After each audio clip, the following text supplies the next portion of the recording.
आपका मेरे चैनल भक्ति का ज्ञान में हार्दिक स्वागत है। प्रिय भक्तगण, आज हम आपको एक कथा का श्रवण करा रही हूँ जो सुनने मात्र से आपके जीवन में सुख, संपत्ति और धन की वर्षा होगी। तो चलिए कथा को प्रारंभ करते हैं। इंसान के कर्म आने वाली पीढ़ियों का अभिशाप बन जाता है। तो चलिए आज इस कहानी से जानते हैं कि इंसान के बुरे कर्म से आने वाली पीढ़ियों का अभिशाप कैसे बन जाता है। अगर आप यह कहानी सुन रहे हैं तो पूरा सुनिए। इस कथा को आधा अधूरा छोड़कर जाने की गलती मत करिएगा, क्योंकि इस पवित्र कथा को पूरा सुनने से मनचाहा फल की प्राप्ति होगी। इसलिए इस कथा को पूरा सुने। आप शिव भक्त हैं तो भोलेनाथ का अनादर ना करें। एक समय की बात है, काशी नगरी में कामनी गर्मी की दोपहर में सुनसान सड़क पर तेजी से गांव के बाहर शमशान की ओर भाग रही थी। कामनी के मन में एक डर समाया हुआ था, जिसे याद करके उसकी रूह कांप जाती थी। उसी डर से निजात पाने के लिए आज कामनी घर से निकली थी। शमशान में वैसे तो सन्नाटा ही रहता था। छोटा सा गांव था तो रोज कोई लाश भी नहीं जलती थी। पर शमशान में भैरव जी का चैतन्य मंदिर था, इसलिए तांत्रिकों और साधकों का आना जाना काशी में लगा रहता था।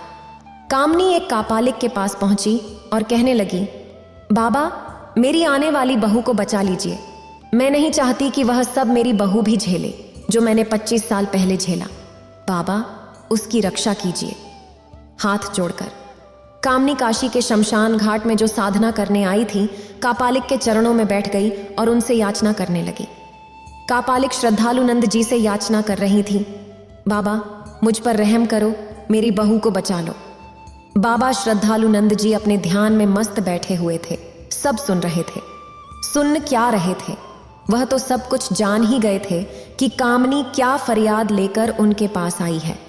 तभी श्रद्धालु नंद कापालिक ने बिना आंखें खोले कहा, कामनी, घबराओ मत, शांत बैठो।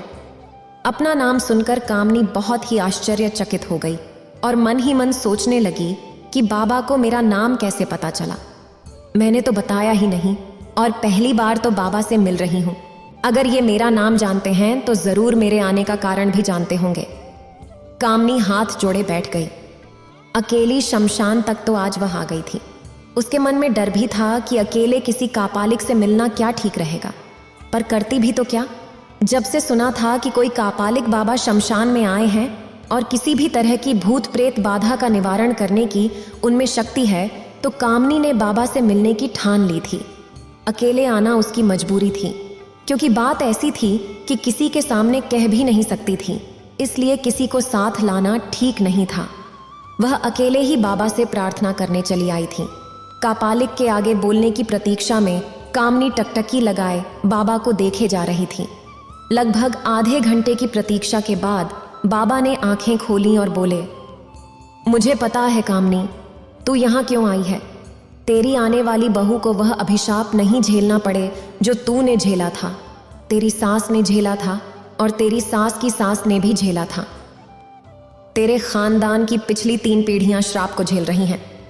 3 पीढ़ी सुनकर कामनी को एकदम से झटका लगा कि मेरी सास ने मुझसे या उनकी सास ने उनसे यह बात क्यों नहीं बताई, क्यों छुपा कर रखी। हाँ, कापालिक बाबा बोले, तुम तीसरी पीढ़ी पर हो कामनी, पर न तो तुम इस समस्या का कारण जानती हो और न ही तुम्हारी सास और दादी सास। सब इसे अपनी किस्मत समझकर झेलती रहीं। वो भी इसका कारण नहीं जानती थीं, पर कोई इसके समाधान के लिए कभी आगे नहीं आई। सभी ने अपनी बहुओं को तड़पने के लिए छोड़ दिया था। पहली बार कामनी, तूने साहस किया है ताकि तेरी बहू को वह झेलना न पड़े जो तूने झेला है।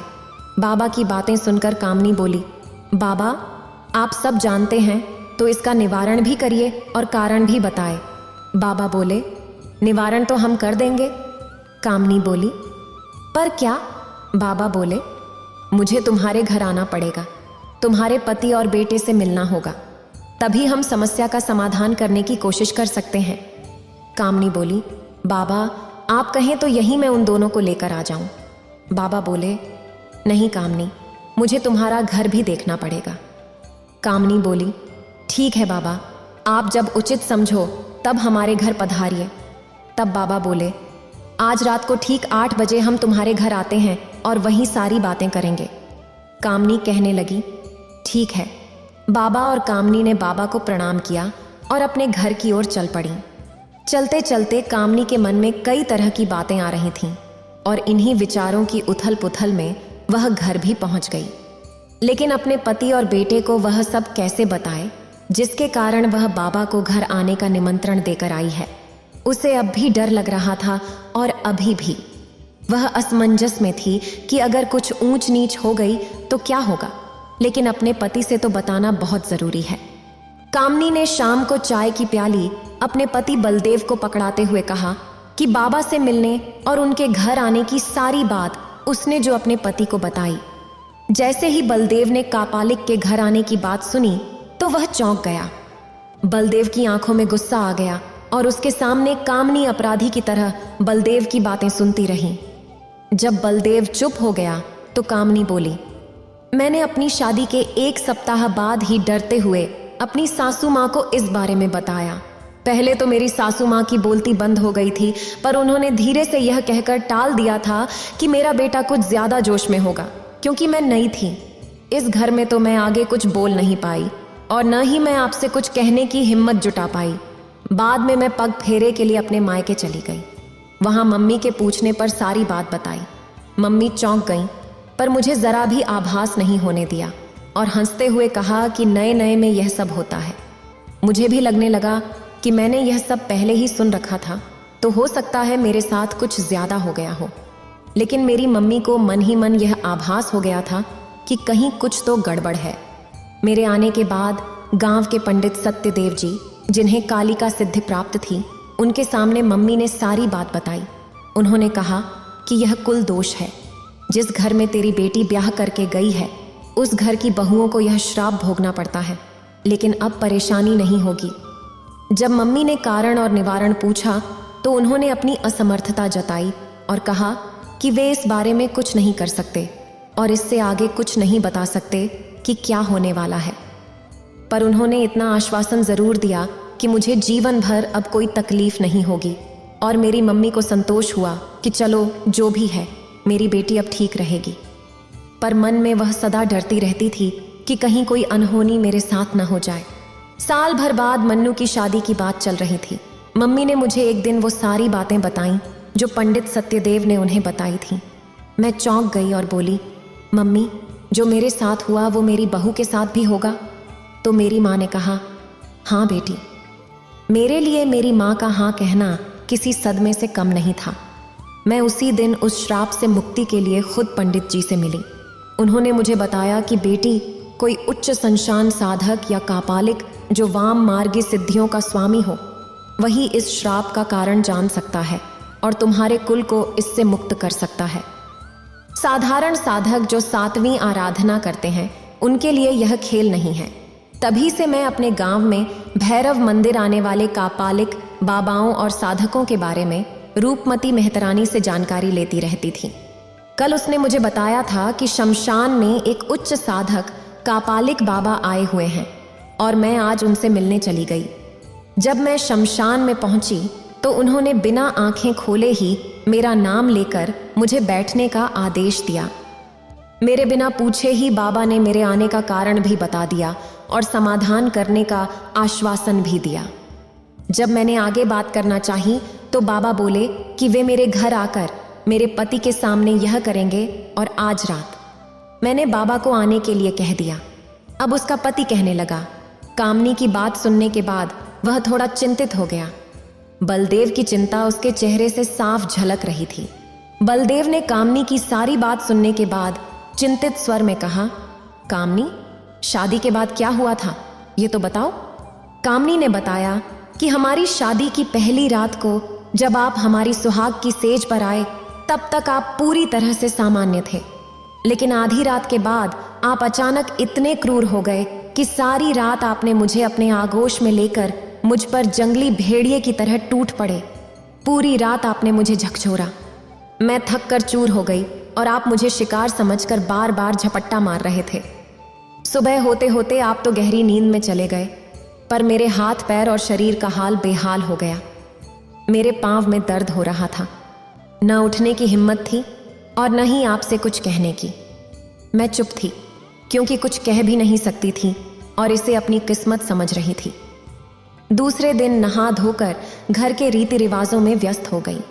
कामनी की बात सुनकर बलदेव का माथा ठंडा हो गया और 25 साल पहले की यादें एक बार फिर उसके सामने उभरने लगीं। उसे शादी की रात अपने कमरे में आने और सुहाग की सेज पर कामनी को हाथ पकड़कर एक तक निहारने तक का दृश्य याद था। फिर आगे क्या हुआ वह कुछ भी याद नहीं आ रहा था।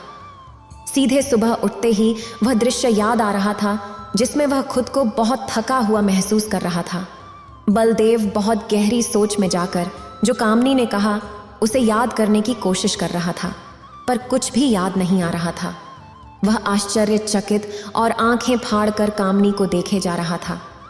यह बात कहते कहते कामनी के रोंगटे खड़े हो गए और उस पल को याद करते ही उसकी आंखों में आंसू बहने लगे। कामनी ने आंसू पोंछे और बोली, दूसरे दिन आपके हाव भाव बिल्कुल सामान्य थे। दिन भर आप दोस्तों से घिरे हुए गप्पेबाजी और अपने मनोरंजन में लगे हुए थे। मैं भी रीति रिवाजों को पूरा करने में लगी रही। कुछ दिन में सब कुछ सामान्य हो गया, लेकिन कमरे में आने के बाद आधी रात होते ही आप मुझ पर भेड़िए की तरह टूट पड़े। दूसरी रात, तीसरी रात, चौथी रात और 5वीं रात तक यह सिलसिला जारी रहा। छठी रात को सब सामान्य हो गया। उसके बाद ऐसा कुछ भी मेरे साथ नहीं हुआ, लेकिन वो 5 रातें मेरे जीवन की सबसे भयानक रातें थीं। न मैं कुछ कर सकती थी और न ही किसी से कुछ कह सकती थी। कामनी की बातें सुनकर बलदेव बहुत तनाव में आ गया, क्योंकि बलदेव स्वभाव से शर्मीला और हंसमुख व्यक्ति था। इस तरह की अत्याचार कैसे कर सकता था, वह भी अपनी नई दुल्हन के साथ। यह सोचकर उसके मन में ग्लानि का भाव आने लगा और वह कामनी से माफी मांगने लगा। कामनी ने कहा, जी गलती आपकी नहीं है, आप क्यों माफी मांग रहे हो?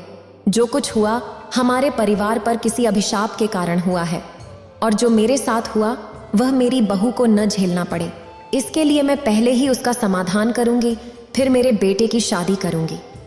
कामनी की बात सुनकर बलदेव ने सहमति जताई और बोला, बिल्कुल, बाबा को मैं खुद लेने जाऊंगा।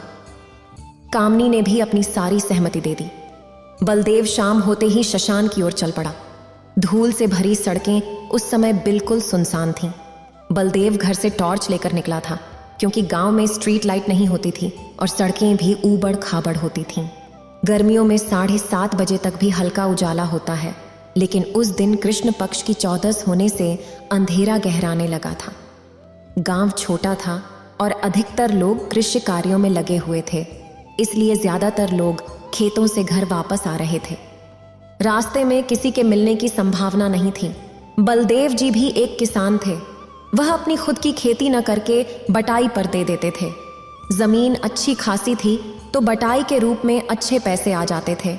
उनका इकलौता बेटा सॉफ्टवेयर इंजीनियर था और ज्यादातर शहर में ही रहता था। छुट्टी के दिन वह गांव जरूर आता था। उनकी आर्थिक स्थिति मजबूत थी और गांव में उनका बड़ा सा घर था। गांव में उनका घर बड़े लोगों में गिना जाता था और उनके घर में सभी शहरी सुविधाएं मौजूद थीं। कुछ ही देर में बलदेव शमशान पहुंच गए। बलदेव कापालिक बाबा के पास पहुंचा और दोनों हाथ जोड़कर खड़ा हो गया। इंतजार करने लगा कि बाबा आंखें खोलें तो वह कुछ कह सके। शमशान में उजाला नहीं था, इसलिए बलदेव ने टॉर्च से रोशनी कर रखी थी। कुछ देर बाद बाबा ने आंखें बंद की ही कहा, बलदेव आओ बैठो, चलते हैं। यह सुनकर बलदेव एकदम से चौंक गया। बिना देखे ही बाबा ने उसका नाम और आने का कारण बता दिया। जो कामनी ने बताया था वह बिल्कुल सच निकला। बलदेव का मन और सिर दोनों श्रद्धा से नतमस्तक हो गए। बाबा ने आंखें खोली, अपना झोला कंधे पर लिया और नाग दंड हाथ में उठाकर बोले, चलो बलदेव, आज तेरे घर की समस्या का निवारण करते हैं। घर गृहस्थी और खेती बाड़ी की सामान्य बातें करते हुए बाबा बलदेव के साथ चल रहे थे। कापलिक बाबा का इतना सरल रूप देखकर बलदेव आश्चर्यचकित था, जो अपनी साधना के बल पर उसका नाम और काम दोनों जानते थे। वे केवल रास्ते में समय बिताने और उसे दूर करने के लिए सामान्य इंसान की तरह बातें कर रहे थे। ये महत्वपूर्ण उच्च कोटि के साधक हैं। कुछ ही देर में बलदेव बाबा को लेकर घर आ गया। दरवाजे पर कामनी ने उन्हें प्रणाम किया।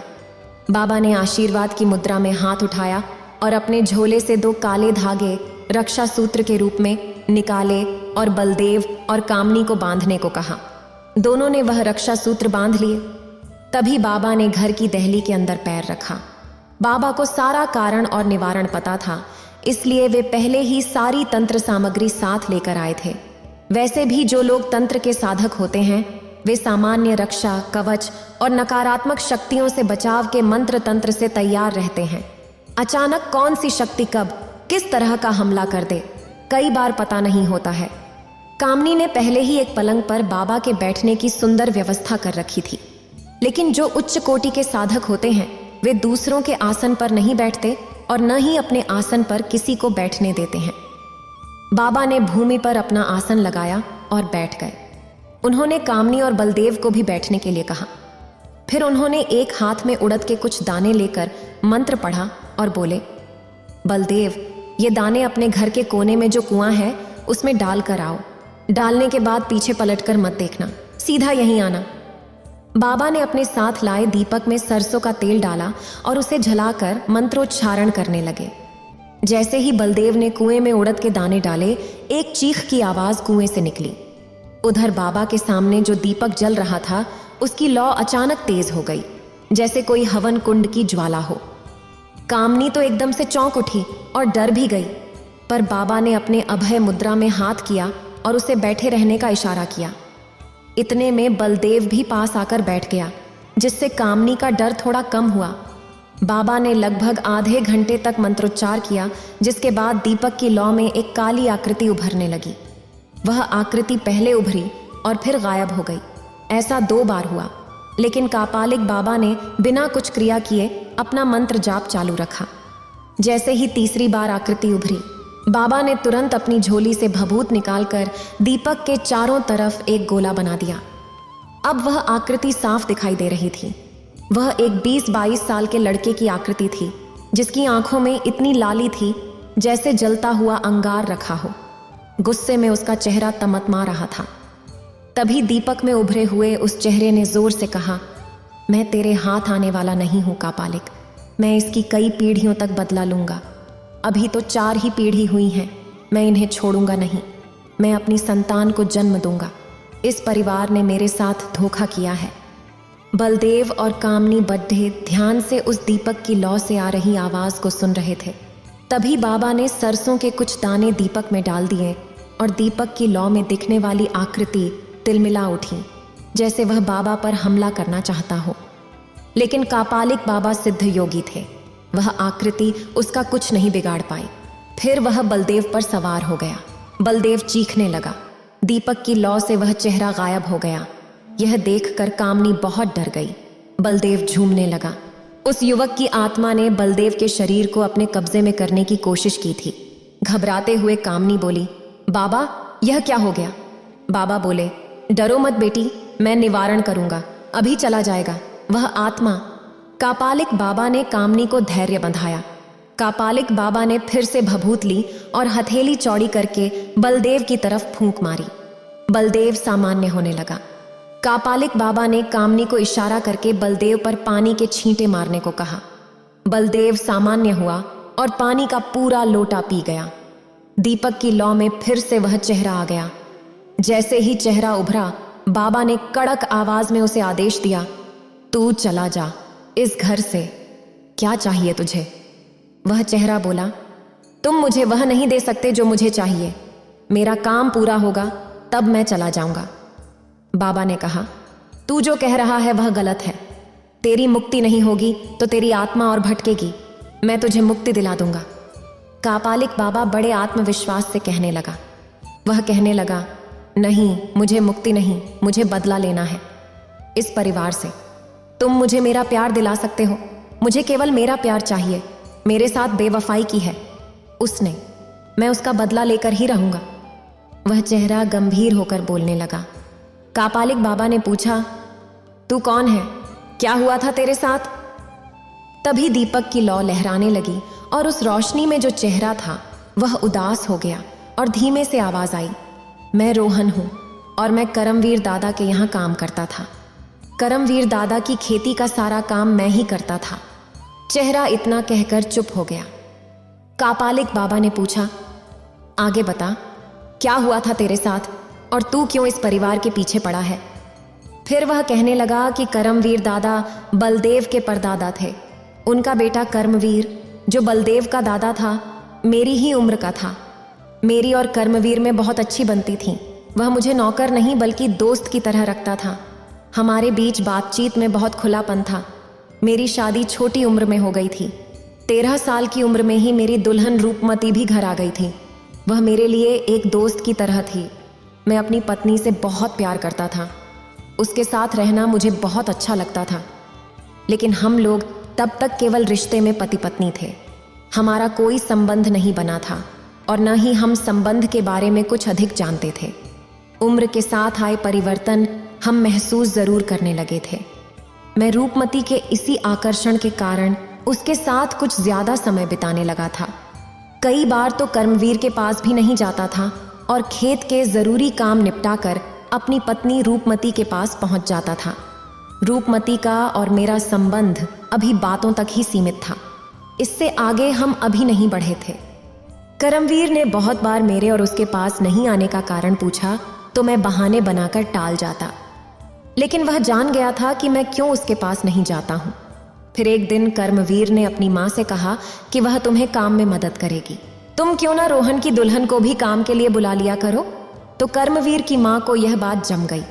उन्होंने मुझे बुलाकर कहा कि कल से रूपमती को भी काम पर ले आया करो, मैं तुम्हारी पगार दुगनी कर दूंगी। मैं पगार दुगनी होने की बात सुनकर बहुत खुश हुआ और जाकर यह बात मैंने अपनी पत्नी रूपमती और अपनी माँ को बताई। दोनों बहुत खुश हुईं। दूसरे दिन मैं सुबह रूपमती को लेकर गया। कर्मवीर की माँ के साथ रूपमती की बहुत अच्छी पटने लगी थी। इसी बीच कर्मवीर की नज़र मेरी पत्नी रूपमती पर पड़ी। रूपमती बिना पढ़ी लिखी थी और नई बातें और नई चीज़ें सीखने का शौक रखती थी। कर्मवीर चूंकि पढ़ा लिखा था और वह रूपमती के पास आना चाहता था। उसने रूपमती से पढ़ने लिखने सिखाने की बात कही तो पहले तो रूपमती टाल गई, पर उसे पढ़ाई लिखाई की अहमियत पता थी ना, तो उसने बाद में कर्मवीर की माँ से पूछकर हाँ कर दी। उसने कहा कि मैं मालकिन से पूछ लेती हूँ। इस तरह कर्मवीर और रूपमती रोज 2 घंटे साथ रहने लगे। कर्मवीर ने उसे पढ़ाने के बहाने अपने पास कर लिया। रूपमती कर्मवीर से बहुत दूरी बनाकर रहती थी और जो भी बात कर्मवीर करता वह रोज मुझे आकर कह देती। पर उन दोनों के साथ साथ रहने में उनमें भी आकर्षण बढ़ गया और यह आकर्षण उनको बिस्तर तक ले आया। रूपमती अब मुझसे पूरी तरह अछूती थी। मैं उसके भीतर की आग को समझ नहीं पाया था। इसी का फायदा कर्मवीर ने उठा लिया था। एक दिन रूपमती और मैं घर में अकेले थे।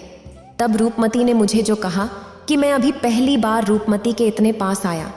रूपमती ने मुझे जो बताया कि वह मुझसे कुछ छिपा रही है और उसने फिर मुझे, जब मैंने उससे पूछा तो उसने मुझे बिना कुछ छुपाए सारी बात बता दी कि कर्मवीर ने उसे सिखाया है। यह सब पहले तो मुझे थोड़ा अजीब लगा, लेकिन जब मैंने अपने दूसरे दोस्तों से उसकी शादीशुदा जिंदगी के बारे में सुना तो मुझे समझ आया कि कर्मवीर ने रूपमती को यह सब सिखाया था। यह सोचकर ही मैं पागल सा हो गया और कर्मवीर को मारने की सोचने लगा। एक दिन कर्मवीर खेत पर मेरे साथ था। तब मैंने उस पर कुल्हाड़ी से वार करने की कोशिश की, लेकिन वह बच गया और उल्टा उसने मुझ पर वार कर दिया। मैं अधमरी हालत में पड़ा रहा और बहुत तड़प कर मेरे शरीर से मेरे प्राण निकल गए। फिर दीपक की लौ में वह चेहरा जो दिख रहा था उसे कापालिक बाबा पहले से ही जानते थे। लेकिन कामनी और बलदेव यह सब सुनकर हैरान थे और सोच रहे थे कि शायद यह सब झूठ है। कापालिक बाबा ने रोहन के प्रेत को दीपक की लौ में बांधकर सब कुछ पूछा था, जिसे सुनकर बलदेव और कामनी दोनों एक दूसरे का चेहरा देखते और कभी बाबा का चेहरा देखते। कापालिक बाबा ने फिर ऊंची आवाज में दीपक की लौ में दिखाई दे रहे रोहन के प्रेत से पूछा, फिर क्या हुआ? रोहन की आत्मा ने दीपक की लौ को हल्का सा हिलाया और बोला, मेरे मरने के बाद कर्मवीर ने मेरे शरीर को खींचकर झाड़ियों में फेंक दिया। मैं अपने शरीर में फिर से जाने की कोशिश करने लगा, लेकिन असफल रहा। मैंने कर्मवीर पर वार करने का प्रयास किया, लेकिन उस समय वार का कोई प्रभाव कर्मवीर पर नहीं हुआ, क्योंकि मैं अपने शरीर से मुक्त हो गया था। तब मुझे प्रेत शरीर नहीं मिला था। कर्मवीर ने मेरे शरीर पर लात मारकर कुएं पर नहाकर घर चला गया और उसने घर जाकर रूपमती के साथ फिर वही सब किया। रूपमती तो उसके साथ खुश हो गई। शाम को रूपमती घर आई और मेरे आने का इंतजार करती रही, लेकिन मैं जिंदा होता तो ही घर लौटता। मेरी आत्मा जरूर घर पर गई, लेकिन कोई मुझे देख नहीं पा रहा था और न ही सुन पा रहा था। मेरी माँ और रूपमती दोनों रोते रोते परेशान होकर मुझे ढूंढने निकलीं, लेकिन कहीं कोई सुराग नहीं मिला। मेरी आत्मा उनके पास ही भटक रही थी, पर मैं अपनी मौत के बारे में उन्हें कुछ नहीं बता पा रहा था। 2 दिनों तक माँ और रूपमती ने मुझे ढूंढा। तीसरे दिन गांव के गाय चराने वाले बच्चों ने मेरी लाश कांटों भरी झाड़ियों में देखी और हमारे घर आकर माँ को खबर दी। माँ और रूपमती दोनों उस जगह पहुंची जहां मेरी लाश पड़ी हुई थी। थोड़ी देर में गांव के दूसरे लोगों के साथ राम दादा और करमबीर भी आ गए। राम दादा ने लोगों से कहकर मेरी लाश को उठवाया और मेरा अंतिम संस्कार करवाया। क्योंकि मैं और रूपमती दोनों उन्हीं के यहाँ नौकरी करते थे, तो दादा ने मेरी माँ और रूपमती के भरण पोषण की जिम्मेदारी ले ली और रूपमती को कुछ दिनों बाद काम पर बुला लिया। मैं रूपमती को करमबीर की करतूत बताना चाहता था, पर कोई तरीका नहीं मिल रहा था। मेरे मरने के बाद करमबीर मेरी रूपमती के साथ गुलछर्रे उड़ा रहा था। रूपमती भी समझने लगी थी कि उसका शोषण हो रहा है। करमबीर की करतूतों की वजह से रूपमती गर्भवती हो गई, पर करमबीर ने वैद्य जी को लालच देकर बच्चा गिरवा दिया। मेरी माँ को इस बारे में पता चल गया था कि करमबीर और उनकी बहू रूपमती के संबंध हैं, पर वो भी मन मारकर रह गईं, क्योंकि खाने को तो करमबीर ही दे रहा था। पानी में रहकर मगरमच्छ से बैर तो नहीं ले सकती थी, पर वह रूपमती को बड़े प्यार से रखती थी। माँ और रूपमती दोनों परेशान रहती, पर एक दूसरे का हमेशा ख्याल रखती और एक दूसरे को खुश रखने की कोशिश करती। एक दिन माँ को पता चला कि गांव के शशान में साधना करने के लिए कोई बड़ा तांत्रिक आया है, जो लोगों की समस्याएं दूर कर रहा है और बड़ा ही क्रोधी है, पर जिसकी सेवा से खुश हो जाए उस पर मेहरबान हो जाता है। माँ एक दिन तांत्रिक के पास कुछ अमरूद पेड़ से तोड़कर ले गई और टोकरी उनके सामने रखकर हाथ जोड़कर बैठ गई। जब तांत्रिक बाबा ने मेरी माँ को देखा तो बोले, बेटे से मिलेगी? मेरी माँ ने कहा, जी महाराज। तांत्रिक बाबा मुस्कुराते हुए बोले, मिलवा दूंगा, पर जो मैं मांगूंगा वो देगी। तब मेरी माँ ने बड़े ही निराश होकर कहा, महाराज मेरे पास आपको देने को एक छोटी सी भेंट के अलावा कुछ नहीं है। तब तांत्रिक बाबा ने कहा, तेरी बहू है ना, तेरी बहू मुझे भेंट कर दे, मैं उसे अपनी भर भी बनाऊंगा और तेरे बेटे से भी मिलवा दूंगा। लोगों के कल्याण के लिए मैं कापालिक सिद्धि प्राप्त करने की साधना कर रहा हूँ, जिसमें तेरी बहू मेरी मदद कर सकती है। उस बाबा ने मेरी माँ से कहा तो मेरी माँ न हाँ कर सकती थी और न ही इनकार। वह बोली, बहू से पूछना पड़ेगा महाराज। तांत्रिक ने हाथ उठाकर कहा, हाँ तो पूछ ले। माँ मुझसे बात करना चाहती थी और जानना चाहती थी कि मेरा बेटा कैसे मरा। मैं भी माँ और रूपमती से बात करना चाहता था। माँ ने घर पहुंचकर बंद कमरे में बैठाकर रूपमती को तांत्रिक के साथ जाने की बात कही तो पहले तो रूपमती चौंक गई और माँ को भला बुरा कहने लगी, पर फिर माँ ने कहा कि वो महाराज रोहन से हमारी बात करवा सकता है। यह सुनकर उसे विश्वास नहीं हुआ, पर वह समझ रही थी कि पेट भरने के लिए सारी उम्र शोषण करवाने से अच्छा है आज़ाद जिंदगी जीना और जो करना है भलाई के लिए करना। इससे उसका पति भी मिल जाएगा, भले ही शरीर के साथ न मिले, पर आत्मा को तो वह प्यार दे ही सकती है। वह तैयार हो गई। दूसरे दिन रात को माँ रूपमती को लेकर तांत्रिक बाबा के पास श्मशान पहुंची। दोनों ने तांत्रिक को प्रणाम किया और बैठ गए। तांत्रिक ने रूपमती से पूछा, क्या तुम मेरी सहायक भैरवी बनोगी? मैं तुम्हें तंत्र विद्या में पारंगत कर दूंगा और तुम्हारे पति की आत्मा को भी तुम्हारे सामने लाकर बात करवा दूंगा। यदि तुम साधना में बढ़ती गई और श्रेष्ठ साधक बन गई तो तुम स्वयं एक सिद्ध वैर भी हो जाओगी। रूपमती की उम्र उस समय 20 साल ही थी, इसलिए तांत्रिक उस पर मेहरबान हो गया, क्योंकि उसके भविष्य में होने वाली युगल साधनाओं के लिए स्थायी बैर भी मिल रही थी। रूपमती ने हाँ कर दी और कहा, मैं तैयार हूं, लेकिन मैं समझ रही हूं। तांत्रिक ने कहा, पहले तुम रोहन से बात कर लो। तांत्रिक ने अपने सामने जल रहे हवन कुंड में सरसों के कुछ दाने डाले और मैं अपने प्रेत शरीर के साथ माँ और रूपमती के सामने था। वो दोनों मुझे देखकर बहुत खुश हो रही थीं। मैं भी खुश हुआ। वो दोनों मुझे देख पा रही थीं। मैंने माँ के पास जाकर उनके पैर छुए और रूपमती को भी गले लगाया। हालांकि उनको मेरा स्पर्श पता नहीं चल रहा था, पर वो दोनों ये सब देख रही थीं। मैंने तांत्रिक को प्रणाम किया और धन्यवाद दिया कि उन्होंने माँ और रूपमती से मुझे मिलवा दिया। उसने भी आशीर्वाद में हाथ उठाया। माँ और रूपमती मुझे देखकर रोने लगीं। रोते रोते माँ ने पूछा, बेटा, तू हमें अकेला छोड़कर कैसे चला गया? मैंने सारी बात अपनी माँ को बता दी। मैं जो बता रहा था उसे माँ, रूपमती और तांत्रिक ही सुन सकते थे और कोई नहीं। वैसे वहां कोई था भी नहीं जो इन बातों को सुनता। रोहन का प्रेत एक बार फिर चुप्पी साध गया, जैसे वो कुछ गहरा सोच रहा हो। इधर रात गहराती जा रही थी। कापालिक बाबा ने फिर रोहन से कहा, आगे क्या हुआ? तो बलदेव और कामनी की आंखें और कान पूरी तरह से दीपक की लौ पर लगे हुए थे। तभी दीपक की लौ में एक नया जोश आया और रोहन का प्रेत बोला। माँ और रूपमती दोनों को कर्मवीर पर बहुत गुस्सा आ रहा था। दोनों ने एक स्वर में साधु महाराज से कहा, महाराज, हमें बदला लेना है कर्मवीर से।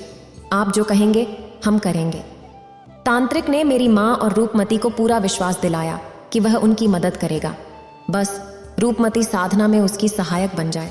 साथ में उसने माँ को पैसे देने का भी भरोसा दिया। अंधा क्या चाहे, केवल 2 आंखें। यही स्थिति मेरी रूपमती और मेरी माँ की थी। मैं किसी भी तरह कर्मवीर को खत्म करने की कोशिश में लगा था। रूपमती भी अपने साथ हुए अन्याय के लिए भीतर ही भीतर सुलग रही थी। वह भी किसी तरह कर्मवीर से बदला लेने की ठान चुकी थी। माँ तो पहले से ही तैयार थी, क्योंकि उसका एकमात्र सहारा, उसका बेटा, अब इस दुनिया में नहीं रहा था। तांत्रिक ने मेरी माँ और रूपमती को जो भी कहा उसमें मेरी भी सहमति थी। तांत्रिक की आत्मा बहुत ही सरल थी। मैं यह महसूस कर पा रहा था, इसलिए मैं केवल उसकी बातें सुनता रहा और बीच में टोका टाकी नहीं की। तभी तांत्रिक ने रूपमती से कहा कि आने वाली अमावस्या की रात को मैं तुम्हें भैरवी के रूप में स्वीकार करूंगा। तुम अकेले ही आना, पर कर्मवीर के घर जाना बंद मत करना। उस पर पूरी नजर रखना और अमावस्या से पहले वो किसी भी तरह से संबंध बनाने की कोशिश करे तो उसे टालते रहना। रूपमती ने हामी भरी और माँ के हाथों से तांत्रिक ने एक पोटली देते हुए कहा, जब भी तंगी लगे तो पोटली से पैसा ले लेना। ये पोटली घर के देव स्थान पर रख देना, पर सप्ताह में 1 बार ही निकालना। माँ और रूपमती दोनों हल्का मन करते हुए वापस घर आ गईं।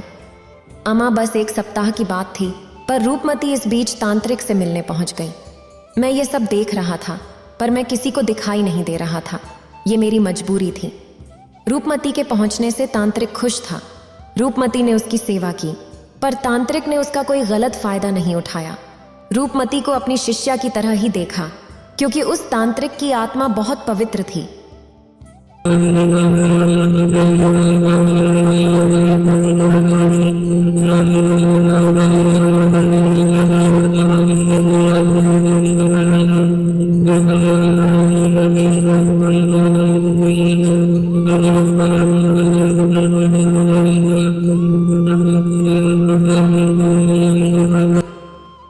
तांत्रिक ने नग्न अवस्था में एक चिता के सामने अपना आसन लगा रखा था और पास में ही रूपमती के लिए भी आसन तैयार किया था। रात होते ही रूपमती भी श्मशान पहुंच गई। तांत्रिक ने उसे बिना कपड़ों के आसन पर बैठने का निर्देश दिया। रूपमती को पहले से ही तांत्रिक ने सब कुछ बता दिया था, इसीलिए वह भी बिना झिझक वस्त्र त्याग कर आसन पर बैठ गई। तांत्रिक ने मंत्रोच्चार के साथ चिता पर आहुति देना शुरू किया और उसके निर्देश पर रूपमती ने भी आहुति डालना शुरू कर दी। कुछ ही देर में श्मशान का वातावरण भारी होने लगा। अमावस की रात में हम प्रेत बहुत जल्दी किसी के प्रति आकर्षित हो जाते हैं और अगर उसमें शक्ति हो तो हम उसकी मदद भी करते हैं। रूपमती के संसार में होने के कारण मुझे बिना बुलाए ही रूपमती और तांत्रिक की मदद करने जाना पड़ा। मैं सारी क्रियाएं देख रहा था। कुछ ही देर तक आहुतियां देने के बाद तांत्रिक ने रूपमती को एक संकेत किया और वह खुद लेट गया। रूपमती ने पहले चिता के 3 फेरे लिए और फिर तांत्रिक के ऊपर जाकर बैठ गई। विपरीत मुद्रा में रूपमती ऊपर नीचे हो रही थी और उधर तांत्रिक का मंत्रोच्चार चालू था। जैसे जैसे रूपमती की गति बढ़ती गई, तांत्रिक की आवाज भी तेज होती जा रही थी। उसके और चिता के चारों ओर प्रेतों का जमावड़ा लग गया था। हर कोई रूपमती को भोगने के लिए आतुर था, लेकिन तांत्रिक से रूपमती मुक्त हो तभी तो कोई कुछ कर सकता था। जो रक्षा कवच तांत्रिक ने बनाया था वह हमारे लिए अभेद्य था। बीच बीच में रूपमती मदिरा की धारा चिता पर डालती हुई खुद भी पी रही थी और तांत्रिक के मुंह में भी डाल रही थी। कुछ ही समय में हमें प्रेतों को श्मशान छोड़ना पड़ा, क्योंकि श्मशान भैरव का आगमन वहां हो चुका था। उनके सामने हम नहीं रह सकते थे। उनके बाद श्मशान में क्या हुआ मैं नहीं देख पाया, लेकिन उस दिन तांत्रिक ने जो भैरव सिद्धि पाई थी वह मैं देख पा रहा था। श्मशान भैरव के जाने के बाद मैं रूपमती के पास पहुंचा। तांत्रिक अभी भी ध्यान अवस्था में था। रूपमती का हाल बेहाल हो चुका था। वह थक कर चूर हो गई थी, लेकिन इस क्रिया के कारण उसे भी भूतों को देख पाने और उनसे बात करने की एक छोटी सी सिद्धि मिल गई थी। इसी वजह से वह मुझे महसूस कर पा रही थी। रात बीत चुकी थी। आसमान में सूरज निकलने की तैयारी कर रहा था। तभी रूपमती की नींद खुल गई। तांत्रिक नदी में स्नान करके अपने आसन पर फिर ध्यान मग्न हो गया था। रूपमती ने खुद को व्यवस्थित करके तांत्रिक को प्रणाम किया। प्रसन्न होकर तांत्रिक ने एक अमरूद रूपमती को दिया और कहा, इसे यहीं खा लो। रूपमती ने जैसे ही वह अमरूद खाया, उसकी सारी थकान मिट गई और वह प्रसन्न होकर घर आ गई। मैंने रूपमती को घर पर अकेला पाकर अपना होना महसूस करवाया और बात करने की कोशिश की। पहले तो रूपमती चौंक गई, फिर मैंने उसे विश्वास दिलाया और बताया कि तुम्हें प्रेत सिद्धि प्राप्त हो गई है। तुम तभी तो बाबा की मदद के बिना मुझे देख और सुन पा रही हो। रूपमती खुश थी कि उसने भी साधना में कुछ तो पाया है। मैं और रूपमती उस दिन बहुत सारी बातें कर रहे थे। मेरा शरीर नहीं था, लेकिन मैंने प्रेत शरीर के माध्यम से उससे अपनी प्यार भरी बातें की। मैंने रूपमती से कहा, कुछ दिनों बाद कर्मवीर की शादी हो जाएगी। अगर तुम मेरी मदद करो तो मैं उससे बदला ले सकता हूँ। इसके लिए तुम्हें तांत्रिक बाबा से मुझे कर्मवीर की शादी की रात को उसके शरीर में प्रवेश करवाना होगा। मैं कर्मवीर की पत्नी के साथ कर्मवीर के रूप में वही सब करूँगा जो उसने तुम्हारे साथ किया था, और उसकी पत्नी के पेट में अपना अंश छोड़कर उसके परिवार का वारिस बन जाऊंगा। कर्मवीर की आने वाली 7 पीढ़ियों तक मेरा ही अंश रहेगा। इसके लिए तांत्रिक बाबा को तुम्हें तैयार करना होगा।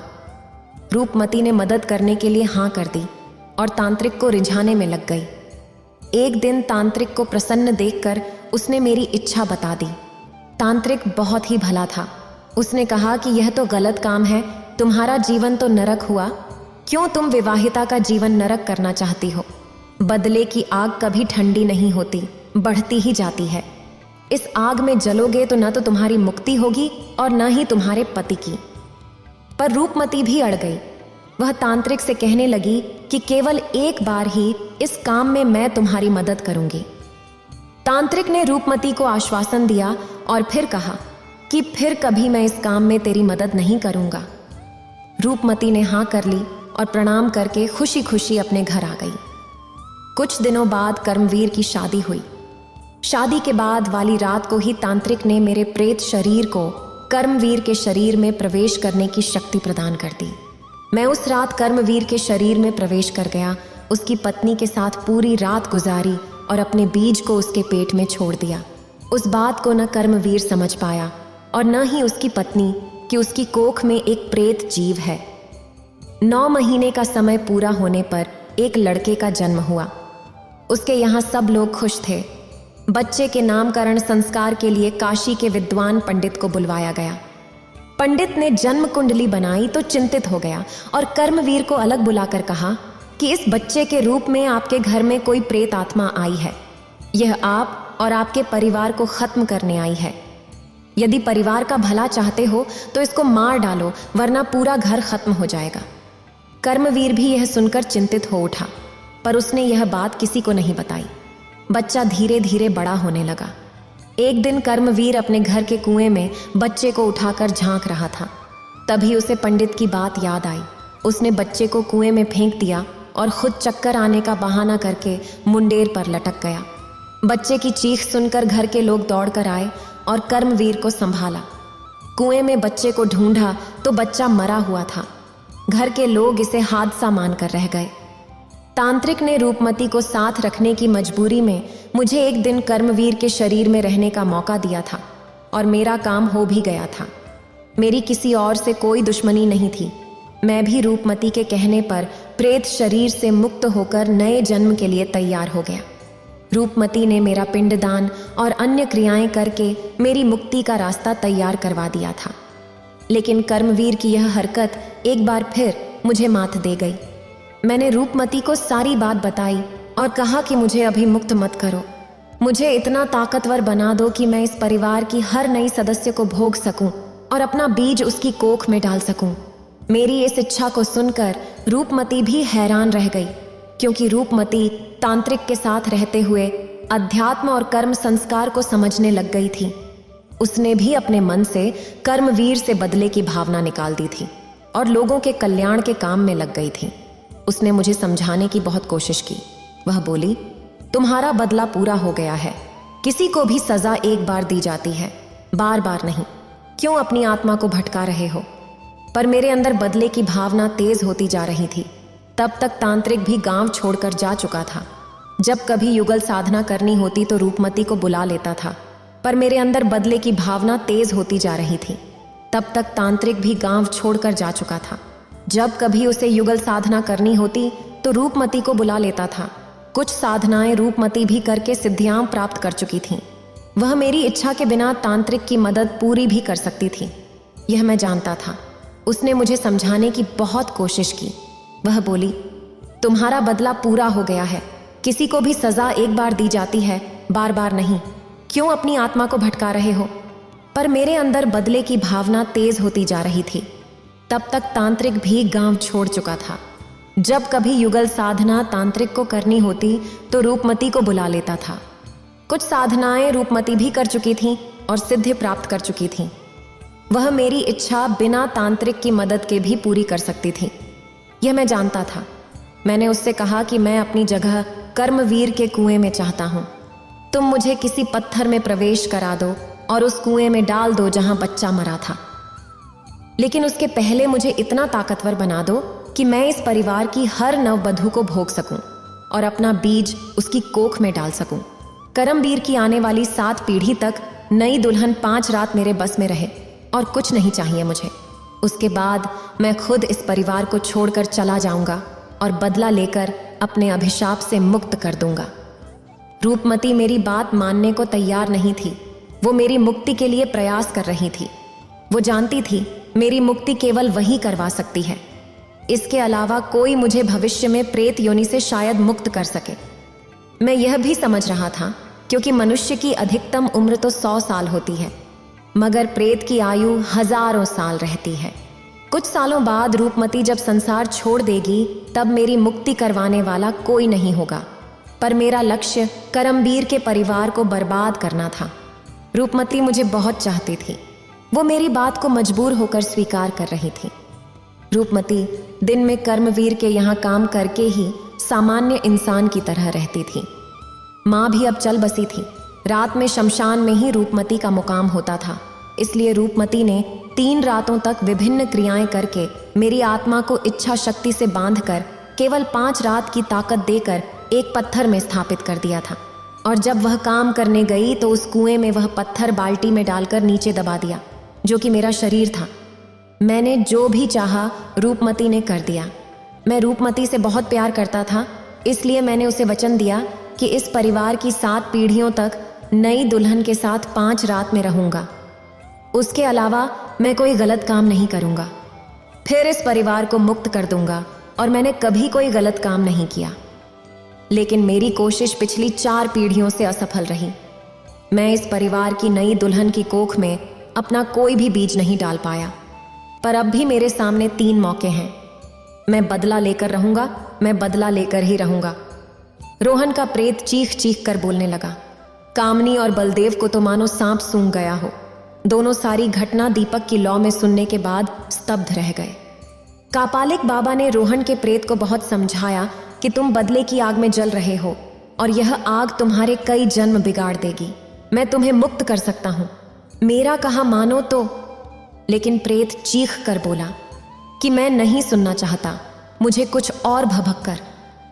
जो दीपक बुझ गया, सुबह हो गई थी। कापालिक बाबा ने बलदेव और कामनी की तरफ देखते हुए कहा, सुना तुमने? एक व्यक्ति के कर्म आने वाली पीढ़ियों के लिए भी अभिशाप बन जाते हैं। चिंता मत करो, आज रात को मैं फिर उसे बुलाऊंगा और दिन में तुम किसी तरह कुएं में उतरकर उसके नीचे जो पत्थर है उसे निकालना। जिस पत्थर में रोहन की आत्मा है उस पर सिंदूर लगा हुआ है। जो व्यक्ति कुएं में उतरे उसके गले में यह रक्षा सूत्र डालकर ही उतारना और उस पत्थर को निकालकर घर के दक्षिण कोने में रख देना और चारों तरफ यह धागा डाल देना। तुम उस पत्थर को मत छूना। दिन भर पत्थर निकलवाकर बलदेव ने कोने में रख दिया। रात को 8 बजे फिर कापालिक बाबा बलदेव के द्वार पर आ गए। बलदेव और कामनी ने बड़े सम्मान के साथ बाबा को घर में बुलाया और कुएं से निकला हुआ पत्थर भी दिखाया। कापालिक बाबा ने पत्थर में बंधे रोहन के प्रेत को अपनी शक्ति से देख लिया था। वह पत्थर के सामने आसन लगाकर बैठ गए और कुछ मंत्र पढ़ते हुए उड के कुछ दाने हाथ पर लेकर पत्थर को तोड़ दिया। पत्थर के टूटते ही कराहने की आवाज आई, जिससे बलदेव और कामनी डर गए। लेकिन कापालिक बाबा के होते हुए वे निश्चिंत थे। कापालिक बाबा ने जमीन पर कुछ लकड़ियां जमाई और उन्हें प्रज्वलित करके मंत्र जपने लगे और आहुतियां देने लगे। कुछ ही देर में रोहन का प्रेत तड़प कर टूटे पत्थर के ऊपर मंडराने लगा। उसकी प्रेतात्मा रूपमती द्वारा दी गई क्रिया से मुक्त हो चुकी थी। धागा डला होने के कारण वह बाहर नहीं निकल पा रहा था और उसे बहुत पीड़ा हो रही थी। आखिरकार वह प्रेत बाबा के सामने झुक गया और बोला, मुझे मुक्त कर दीजिए, मैं आपकी बात मानने को तैयार हूं। कापालिक भी यही चाहता था। पत्थर के चारों तरफ डले धागे को कापालिक बाबा ने हवन की तरफ से खोल दिया। रोहन का प्रेत प्रकट हुआ और देखते ही देखते हवन की अग्नि में समाहित हो गया। कापालिक ने कुछ आहुतियां और दी और अंतिम आहुति बलदेव ने दी।